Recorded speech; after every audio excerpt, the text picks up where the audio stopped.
Hey, where are you from? Atlanta. I mean, where's your family from? Dominica. Oh, the Dominican Republic? This is Dominica. No, not that one. This one. Often referred to as the nature island of the Caribbean due to her remarkable natural beauty, Dominica is one of the most beautiful places on Earth, and that's not just personal bias talking. At only 29 miles in length and sized at around 290 square miles, Dominica is actually smaller than New York City.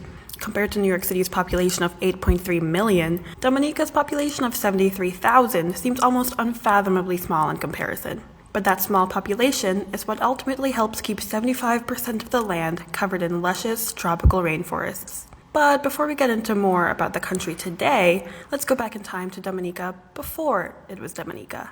Dominica, or originally Waitukubuli, was first inhabited by the Arawaks, the indigenous people present in the Caribbean and South America before settlers entered the picture. This didn't last, however, as the Arawaks were overthrown by an indigenous tribe of Caribs, the Kalinago, who are usually referred to as the original Dominicans.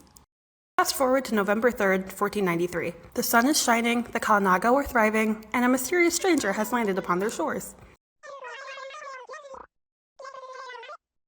But Columbus does eventually end up talking with the Kalinago and realizes that he's actually kind of scared of them. And there's no gold, so who cares? So he leaves. But not before naming the country Dominica, after the Italian word for Sunday. And the Kalinago actually lived a pretty peaceful life from then on and never faced any struggles ever again. The year is 1632, and the French have discovered that they really like settling, and La Compagnie des Îles de l'Amérique have decided to claim the land known as Dominica for their own via the Treaty of Aix-la-Chapelle. In 1690, Monsieur Le Grand finally put that claim into action, creating the first permanent settlement in Dominica. Despite the lack of gold, the promise of timber resources and coffee plantations was too much to ignore, and the French soon brought in slaves from West Africa to bolster their production.